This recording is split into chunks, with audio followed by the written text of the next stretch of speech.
हिंदू धर्म में अंतिम संस्कार के समय कुछ रस्में निभाई जाती हैं। इन्हीं में से एक मृतक के मुंह में तुलसी और गंगाजल का रखना। तुलसी दल और गंगाजल मृतक के मुंह में डालने के पीछे विशेष कारण हैं। आखिर क्यों रखते हैं मृतक के मुंह में तुलसी और गंगाजल? जानने के लिए इस वीडियो को जरूर देखें। नमस्कार दोस्तों, सीमा इंस्पिरेशन पर आपका सभी का स्वागत है। तो चलिए शुरू करते हैं आज की प्रस्तुति। हिंदू धर्म में जब किसी की मृत्यु होती है तो कई तरह की रस्में निभाई जाती हैं। गरुड़ पुराण में मृत्यु से जुड़ी बहुत सी मान्य हैं। आपने अक्सर देखा होगा, मृत्यु के बाद मृत व्यक्ति के मुंह में तुलसी और गंगाजल डाला जाता है। इसके साथ ही मृतक के कान में राम राम कहने का भी प्रचलन है। लेकिन क्या आपने सोचा है कि आखिर ऐसा क्यों किया जाता है?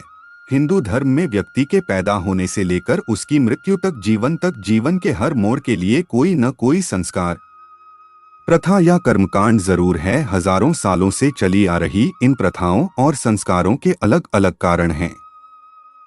इसी प्रकार किसी व्यक्ति की मृत्यु होने के बाद एक संस्कार होता है जिसे अंतिम संस्कार कहते हैं। इसी संस्कार के अंतर्गत एक प्रथा है जिसके अनुसार मृत व्यक्ति के मुंह में तुलसी दल और गंगाजल डाला जाता है। दरअसल यह कहा जाता है कि जब आत्मा मृत्यु के बाद यमराज के पास जाती है तो उसे अपने कर्मों के अनुसार यातनाएं झेलनी पड़ती हैं। इसलिए जब मृत व्यक्ति के मुंह में तुलसी दल रखा जाता है तो यमदूत सामान्य की अपेक्षा थोड़ी कम यातनाएं देते हैं। हिंदू धर्म में गंगाजल को पवित्र माना जाता है और गंगाजल को अमृत के समान माना गया है।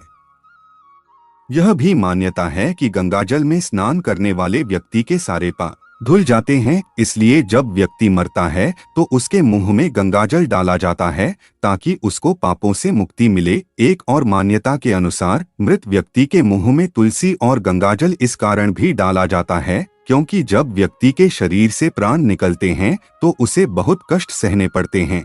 इसलिए जब उसके मुंह में तुलसी और गंगाजल डाला जाता है तो उसके प्राण निकलने में ज्यादा कष्ट नहीं होता।